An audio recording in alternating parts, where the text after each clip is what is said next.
Bonjour, bonjour chers frères et sœurs en Christ Jésus. Voilà, nous sommes dimanche aujourd'hui et c'est Madeleine Bala. J'ai à nouveau le privilège et l'opportunité de venir partager la parole, ce que le Seigneur a mis dans mon cœur depuis maintenant, je pense, un mois. Parler sur ce qui nous est cher à tous en tant qu'enfants de Dieu, la rédemption, le salut que nous avons reçu dans notre esprit en Christ Jésus. Et notre verset de base est dans Colossiens chapitre 1, le verset 12 à 14. L'apôtre Paul est en train de parler à ceux-là qui avaient reçu la parole de Dieu, la parole de la vérité, et qui les a transformés dans cette ville qui s'appelle Colosse. Il leur dit, apprenez à rendre grâce à Dieu, à méditer et à comprendre la puissance de ce qui s'est passé. Vous avez été transportés du royaume des ténèbres et vous êtes maintenant entrés dans le royaume du Fils de son amour. C'est une œuvre que Dieu a fait lui-même. C'était ni par force ni par puissance, mais c'était par son esprit. Je regarde l'heure pour savoir à quelle heure je pourrais terminer. Et donc, il leur dit, dans ce royaume, en Christ Jésus, nous avons reçu la rédemption et la rémission des péchés. Et c'est vraiment sur la rédemption, la rémission des péchés que le Seigneur a mis en mon cœur, dans mon cœur de partager ces vidéos. C'est depuis au moins un mois, comme je le disais tout à l'heure. Et j'ai été conduite d'aller dans le livre des Éphésiens, la lettre de l'apôtre Paul, à ceux-là qui avaient reçu Jésus-Christ dans cette ville d'Éphèse, et il leur partage à peu près la même chose qu'il a partagé aux chrétiens de Colosse pour les fortifier.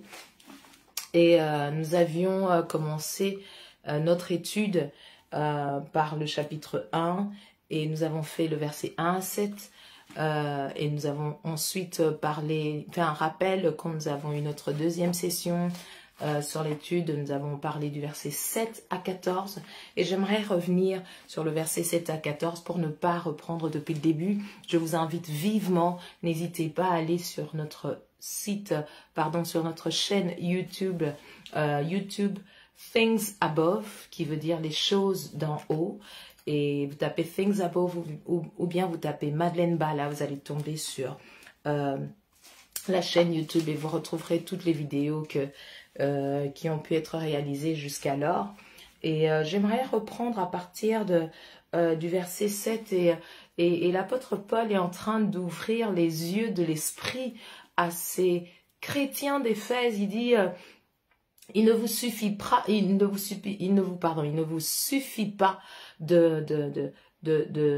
ressentir dans votre cœur ce changement par rapport au salut, et vous avez besoin de comprendre la profondeur de cette œuvre que Dieu a fait en la personne de Jésus-Christ. Pour rappel, Dieu s'est fait chair, donc lui-même, il est entré dans la chair humaine, on appelle ça incarnation, il s'est incarné.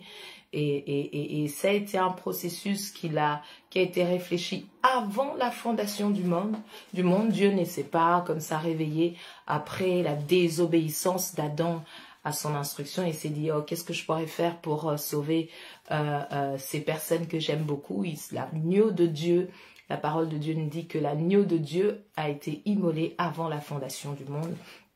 Et la manifestation physique de cette œuvre de Dieu a pris des siècles, a été manifestée. Marie a reçu la visitation de l'ange qui lui a dit l'Esprit du Très-Haut te couvrira de son ombre et tu seras enceinte. Et nous avons parlé et expliqué que Dieu est en train de refaire la création de la même manière que dans Genèse chapitre 1, au verset 1 à 2, il est dit qu'au commencement, Dieu créa les cieux et la terre. La terre était informe et vide. Il y avait des ténèbres à la surface de l'abîme et l'Esprit de Dieu se mouvait au-dessus des eaux. Et en image, on comprend la même pensée dans la parole de l'ange envers Marie qui lui dit « L'Esprit du Très-Haut te couvrira de son ombre » et les paroles qui ont été déclarées ont produit la vie de Dieu en Marie qui a enfanté l'enfant Jésus, qui a grandi, qui a fait le ministère et qui a obéi ici-bas sur la terre jusqu'à la mort de la croix. Il était 100% homme et 100% Dieu.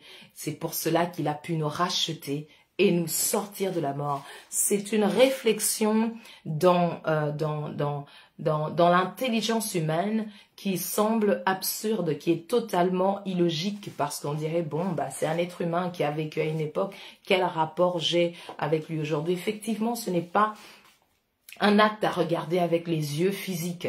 Même le peuple d'Israël, par qui il y a eu la manifestation de Jésus-Christ, même à eux, les prophètes étaient en train d'expliquer, l'apôtre Paul leur a expliqué, a dit qu'il ne s'agit pas d'être simplement descendant d'Abraham pour penser mériter, pour penser bénéficier de la bénédiction qu'a reçue Abraham. Pourquoi? Simplement parce que la bénédiction qu'Abraham avait reçue était une parole spirituelle, et pour y participer, nous devons nous mettre dans une position qui est spirituelle, tout simplement. Donc il ne s'agissait pas d'être descendant d'Abraham physiquement pour dire par héritage physique, j'ai droit à cet héritage spirituel. Abraham a cru en ce que Dieu avait prévu d'accomplir, a cru en cette œuvre du salut, a cru, et c'est la parole de l'évangile qui a été prêchée à Abraham. Dieu lui-même a parlé à Abraham, la parole de l'évangile, que Jésus-Christ, que de son sein naîtra le Sauveur. Et il a cru en cette parole, et aujourd'hui nous sommes descendants d'Abraham dans sa foi. Nous croyons comme Abraham a cru. Avant même la loi, avant même Moïse et les tables de la loi, la grâce de Dieu s'était déjà manifestée. Tous ceux qui ont vécu avant Moïse ont marché avec Dieu dans cette dimension de la grâce. Et quand la loi a été mise en marche et que Moïse a mis en place les lois cultuelles et sociales pour le fonctionnement, c'était pour montrer au peuple d'Israël combien ils étaient limités, que le standard de la grâce était plus élevé que les écrits et les contraintes qui étaient établies dans la loi. Parce qu'il s'agissait de ne pas travailler, par exemple, le jour du sabbat, qu'est-ce qu'on pouvait faire, qu'est-ce qu'on ne pouvait pas faire. Il s'agissait qu'à chaque fois qu'on péchait, de prévoir un animal pour le sacrifice. Il y avait différentes sortes de sacrifices. Je vous invite à aller dans le livre de Lévitique pour voir combien les tentatives du peuple d'Israël pour entretenir cette relation dans une dimension de pardon et de sanctification devant Dieu étaient vouées à l'échec. C'était pour leur montrer leur limitation humaine, que la grâce est venue de Dieu, la loi est venue par Moïse, la grâce et la vérité sont venues par Jésus-Christ. Vous trouverez ce passage dans le livre de Jean en parlant de l'œuvre que Dieu lui-même a accomplie pour laver notre cœur de la rébellion, laver notre cœur de la désobéissance que nous avions héritée d'Adam. Ainsi, toute personne qui manifeste la confiance, la foi, la compréhension dans ce que Dieu, l'œuvre de Dieu, en la personne de Jésus-Christ, cette personne-là entre dans la dimension qui est de la foi. Et donc, devant Dieu, cette personne est considérée comme mise à part. Cette personne est sanctifiée dans son esprit. Dès que nous recevons Jésus-Christ comme notre Seigneur et notre Sauveur, en comprenant l'œuvre qu'il a accomplie pour nous, il y a un shift, il y a un changement de localisation. C'est comme ça que l'apôtre Paul est en train de rappeler aux Colossiens. Il dit, vous devez apprendre à rendre grâce à Dieu. Car ce qui s'est passé spirituellement, c'était pas peu de choses. Ce qui s'est passé spirituellement, c'était quelque chose de puissant pour vous. Il vous a transporté du royaume des ténèbres. Il vous a sorti de la pensée de la rébellion. Il vous a sorti de la nature du péché. Il a enlevé la nature du péché dans vos cœurs. Et il a installé la vie éternelle. Lui-même est venu demeurer dans notre esprit. C'est pour cela qu'il est dit que nous sommes un avec le Saint-Esprit. Je t'invite en ce jour, mon frère et ma sœur, à ne pas baisser les bras, à ne pas te décourager et à apprendre à t'entourer de ceux qui te rappellent ce que Dieu lui-même a fait pour toi. Parce que en Christ Jésus, nous sommes entrés dans la dimension de filiation. Ça veut dire que tous les êtres humains sur la terre ont une relation avec Dieu, qu'ils le veuillent ou non, que ce soit quelque chose dont ils sont conscients ou pas.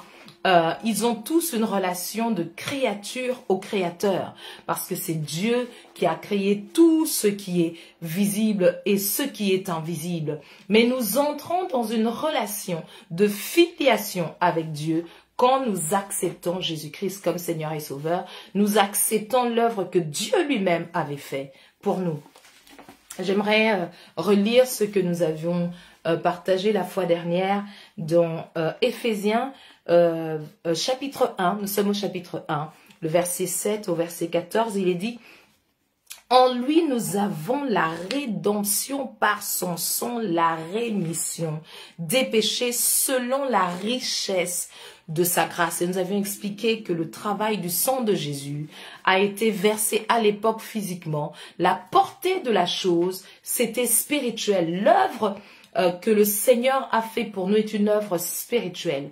Le symbole physique de son sang versé à la croix à l'époque, ça pouvait être, si ça s'était passé à notre époque, d'une autre manière, le châtiment de l'époque pour les criminels, c'était la croix. Vous remarquerez même que Jésus, au jour où il a été crucifié, il n'était pas seul, il y avait 2 brigands qui avaient aussi leur sentence de mort et ils étaient aussi en train de subir leur peine de mort à la croix. Donc c'était la manière suprême par laquelle les Romains, qui à l'époque étaient dominateurs sur le peuple d'Israël, c'était comme aujourd'hui la peine capitale par exemple, ou la décapitation. Alors, en lui, nous avons la rédemption par son sang, par l'œuvre que Dieu a accomplie. Il s'est fait chair, il a habité parmi nous et il a grandi, il a fait le ministère. Il est mort par cette mort atroce. Son sang a été versé spirituellement. La portée de cette chose, la portée de cet acte, il était 100% homme et 100% Dieu. Il a pu pénétrer nos cœurs et sortir cette nature du péché et nous remplir de la vie de Dieu. C'est Dieu lui-même qui s'est incarné en Jésus-Christ pour accomplir cette œuvre. C'est Dieu lui-même, le Créateur, qui s'est manifesté dans nos cœurs, en la personne de Jésus-Christ, pour que ce soit possible. Donc il dit, l'apôtre Paul parle aux Éphésiens, il dit, en lui, en Jésus-Christ, donc en Dieu, en l'œuvre que Dieu accomplissait, nous avons, pas nous aurons, nous avons, c'est un présent continu dont nous ne sortons pas. Nous ne perdons pas notre salut parce que nous avions fait des choses qui ne correspondent pas à la volonté de Dieu. Ça voudra dire que le salut que Dieu donne, l'œuvre de ce divin puissant être spirituel est conditionné par nos bienfaits ou par nos mauvaises choses. L'œuvre de Dieu est immuable, elle ne peut pas être corrompue. La semence est incorruptible, elle pénètre nos pensées. Ce n'est pas une dimension physique d'abord. En lui, nous avons la rédemption par son sang, la rémission des péchés. Il est venu sortir la nature du péché en nous et nous a donné la vie. Il a absous nos péchés. Je parlais de ce terme rémission, disons que c'est un terme juridique qui veut dire qu'il y avait un acte criminel qui avait été commis et les faits ont été reconnus.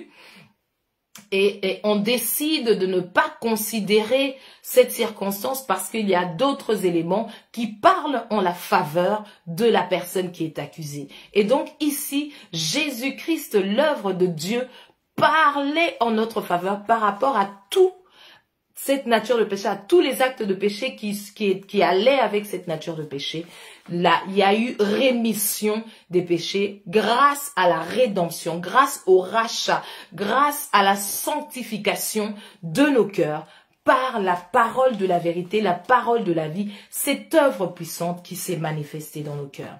Donc il dit, selon la richesse de sa grâce que Dieu a répandu abondamment sur nous par toute espèce de sagesse et d'intelligence. On faisait un lien avec 2 Pierre chapitre 1 verset 3 qui nous dit que sa divine puissance, la puissance de Dieu nous a donné tout ce qui contribue, tout ce qui fait part, tout ce qui aide à ce que nous puissions mener une vie dans la piété. Et elle nous fait entrer dans les promesses de Dieu. Comment? Au travers de la connaissance de celui qui nous a appelés par sa propre gloire et par sa vertu. Donc en fait, dans notre marche en tant qu'enfant de Dieu, il est capital pour nous de garder à cœur que rien de ce que nous pourrons faire ici-bas sur la terre peut influencer ce que Dieu a accompli pour nous. Maintenant, j'entends quelqu'un dire, mais ce que Jésus a fait, c'était une œuvre physique. Ce que Jésus a fait a une portée spirituelle parce que c'est Dieu qui accomplissait la chose. Il est sorti de l'éternité, il est entré dans le temps pour accomplir ça pour nous. Ça ne partait pas du visible vers l'invisible, ça partait de l'invisible vers le visible. Rappelez-vous, Marie a reçu cette parole créatrice, l'Esprit du Très-Haut te couvrira. L'œuvre de la création a été refaite en Marie et c'est une œuvre spirituelle, donc ça venait de l'invisible, de Dieu vers nous.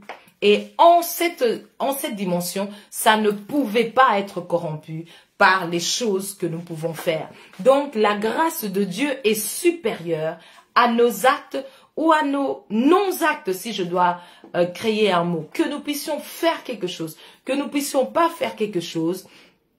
Genèse chapitre 3 verset 16.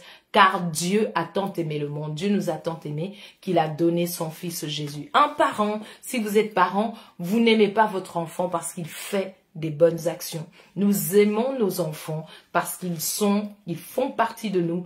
Ils ont une partie du papa, du papa, de la maman, d'une manière ou d'une autre, ils ont des traits des parents et les parents les aiment parce que ils font partie de la famille, parce que c'est eux, c'est une extension de leur existence.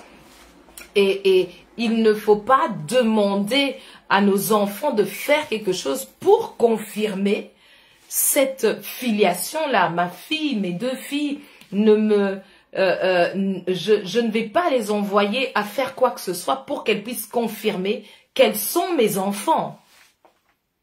Elles le sont par naissance. C'est ce dont on parle ici, la nouvelle naissance. Nicodème est venu voir Jésus et il a dit, comment cela pourra-t-il se faire? Est-ce que je dois rentrer dans le sein de ma mère pour que je sois né de nouveau? Jésus lui a répondu, il dit, c'est une œuvre spirituelle. Tu dois être né de l'eau et de l'esprit. C'est la parole créatrice qui te transformera de l'intérieur. Et la semence va pénétrer ton cœur et tu seras transformé dans ton intelligence. Et ici, l'apôtre Paul, de la même manière qu'il a fait avec les Colossiens, il dit la même chose aux Éphésiens. Il dit, il avait déjà dit aux Colossiens, il dit, je rends grâce à Dieu d'avoir reçu, je suis en train de paraphraser, le témoignage de vous que j'ai reçu du fidèle compagnon que j'ai, qui est Épaphras, qui était avec vous pendant un temps. Et il m'a dit des bonnes choses sur vous. Il a dit que vous manifestez la foi envers Dieu et la charité pour les frères.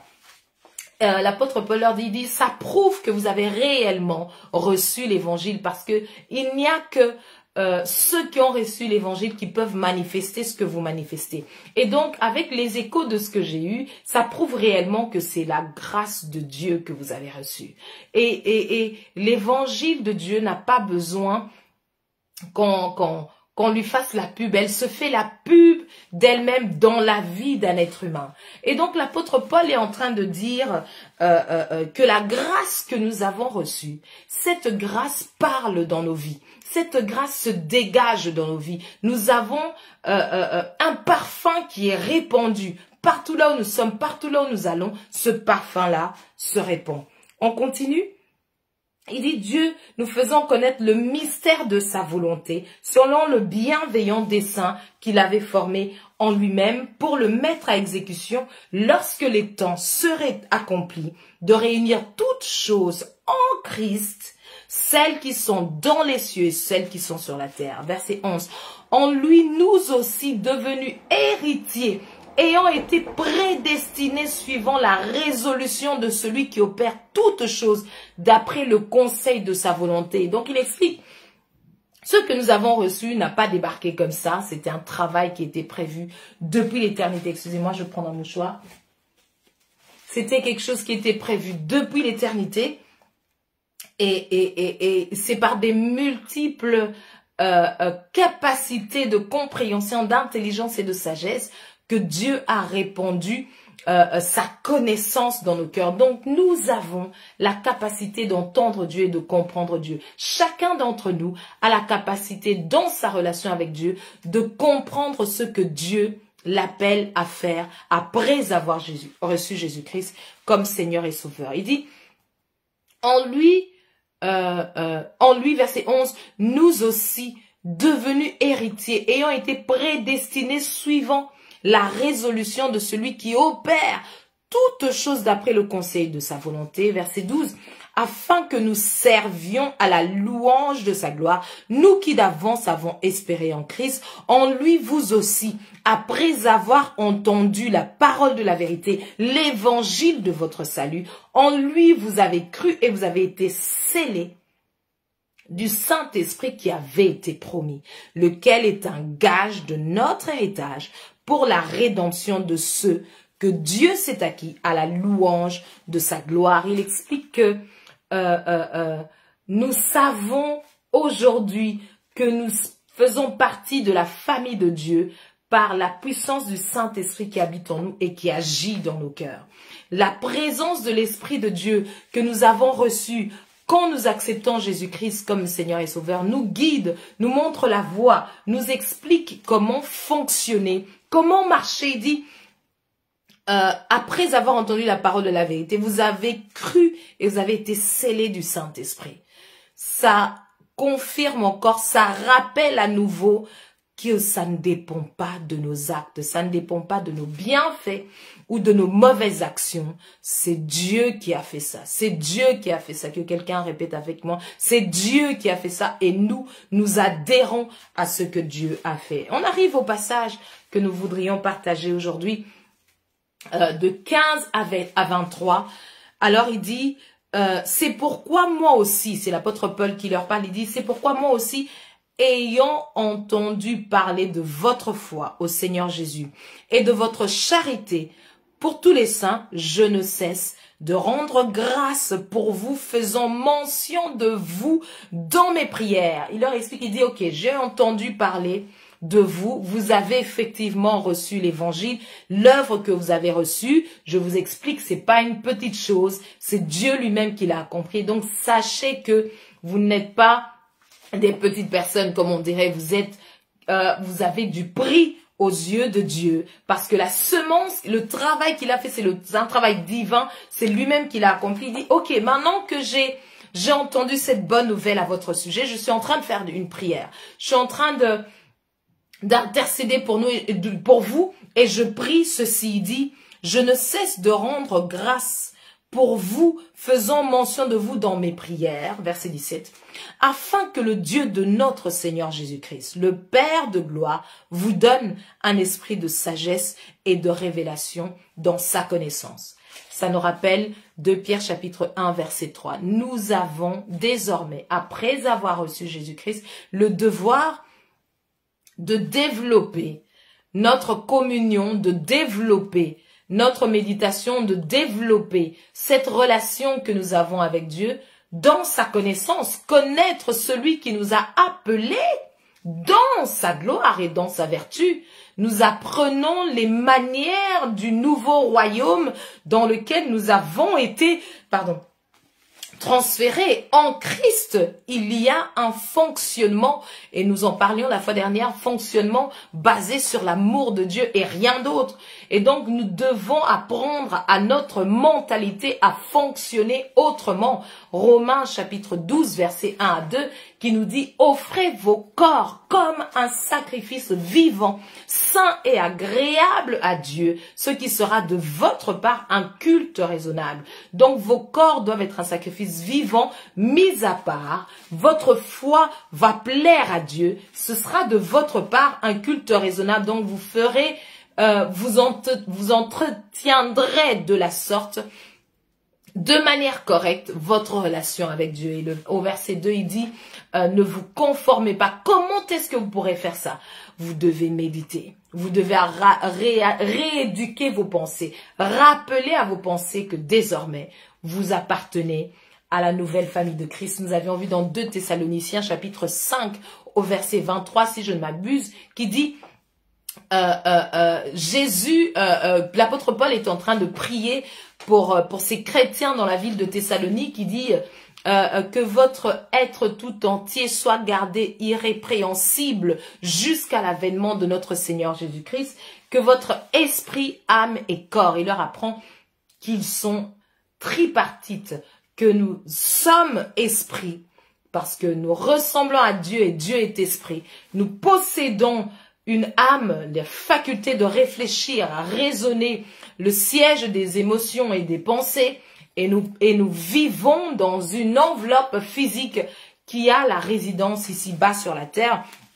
Et il dit, je prie que vous puissiez capter que après que votre esprit soit avoir été complètement régénéré, parce que désormais, vous ressemblez exactement à Christ dans votre esprit, eh bien, il est de votre devoir dans vos pensées, en mettant votre corps, votre partie, la troisième partie, donc le corps, ensemble avec le travail de l'âme, le travail des pensées, vous devez de manière proactive apprendre les choses de l'esprit. Colossiens chapitre 3, verset 1 si je ne m'abuse, les choses d'en haut pour ceux qui appartiennent ceux qui sont à Dieu s'affectionnent aux choses de l'esprit, je paraphrase. Donc l'apôtre Paul est en train de dire, je ne cesse de rendre grâce pour vous, faisant mention de vous dans mes prières, afin que le Dieu de notre Seigneur Jésus-Christ, le Père de gloire,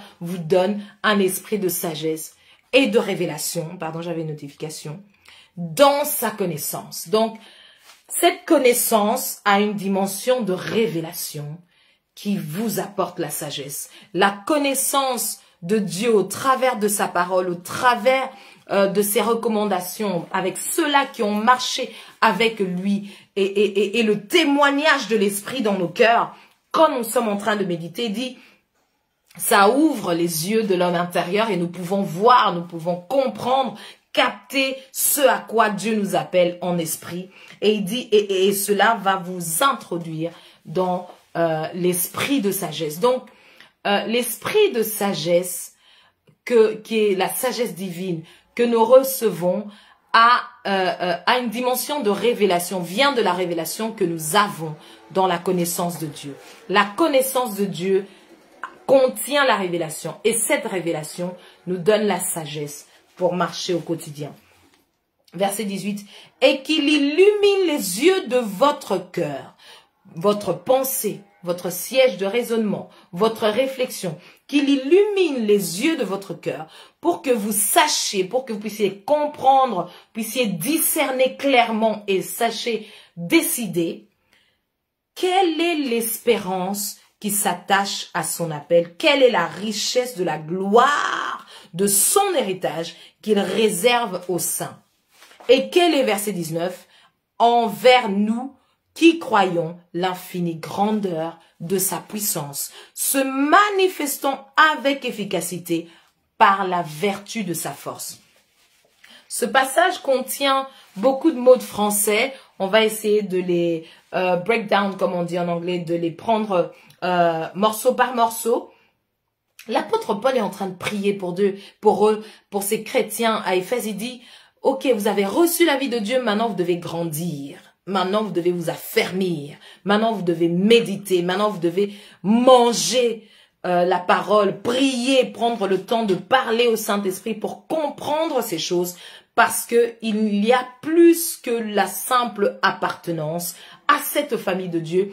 Il y a la dimension de votre autorité, parce que désormais vous faites partie de la famille de Dieu.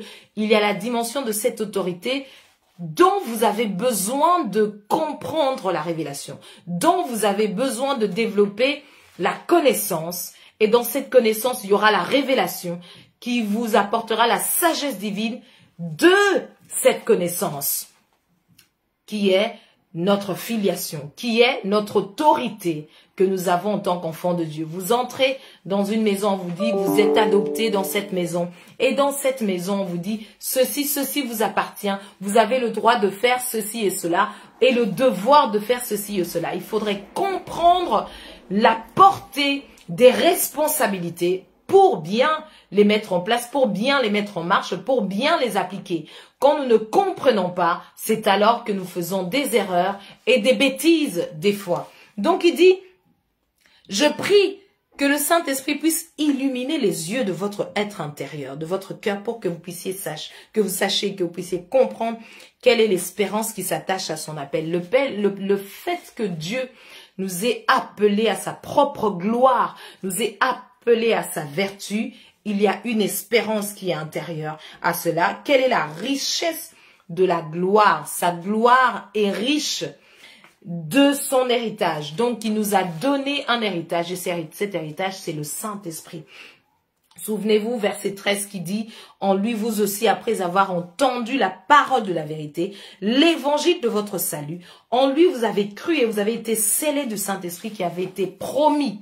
L'héritage que nous avons en Christ Jésus, c'est le Saint-Esprit. C'est le paquet qui contient, c'est un all-in, comme on dit, c'est un inclusive, ça contient tout ce qui contribue à la vie, à la piété, pour être conduit selon la vérité de la parole. Jésus parle du Saint-Esprit.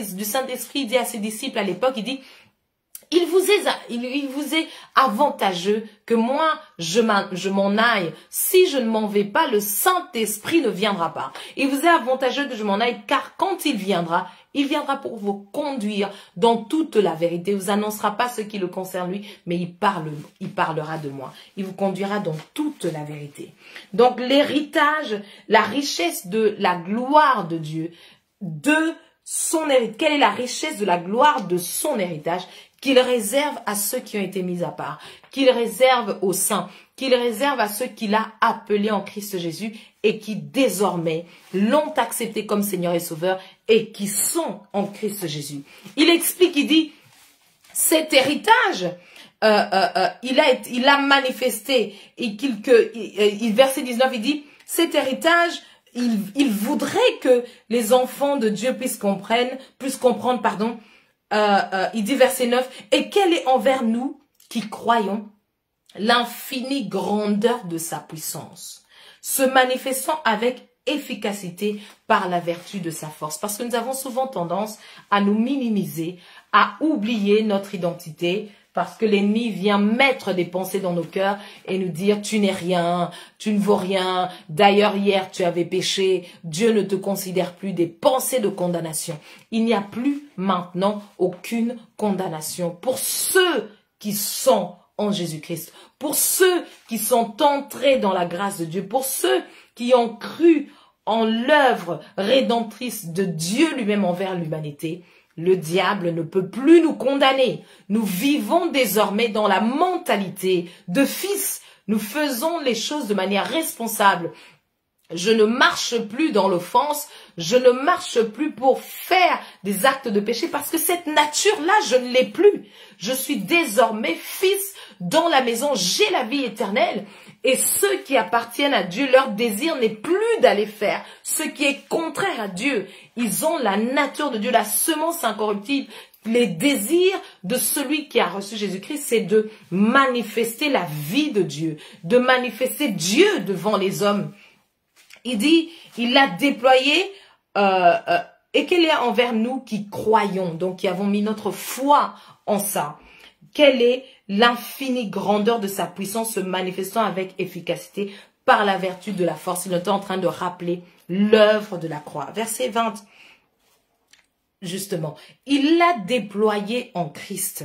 Donc sa grandeur et sa force ont été déployées. Déployer, ça veut dire manifester dans toute sa splendeur, à large spectre, une vue panoramique, une vue complète. Rien n'a été laissé à côté. Il dit, il l'a déployé en Christ en le ressuscitant des morts et en le faisant asseoir à sa droite dans les lieux célestes, verset 21, au-dessus de toute domination, de toute autorité, de toute puissance, de toute dignité et de tout nom qui se peut nommer, non seulement dans le siècle présent, mais encore dans le siècle à venir, pour montrer que c'est éternel, l'œuvre est éternelle.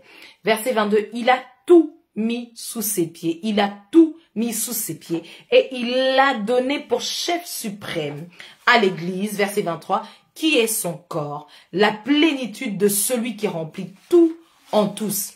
L'apôtre Paul explique, il dit, les amis, ce que vous avez reçu, la semence que vous avez reçue vous a introduit dans une dimension dont vous avez besoin de comprendre les tenants et les aboutissants. Il ne suffit pas d'être appelé enfant de Dieu. Vous devez vous asseoir, méditer, manger la parole, prier, prendre le temps de communier avec le Saint-Esprit pour grandir dans la révélation de la richesse de sa gloire, comprendre que désormais vous avez été mis à part, et cette mise à part, l'œuvre de cette mise à part a été complètement achevée dans la mort et la résurrection de Jésus-Christ il y a 2000 ans.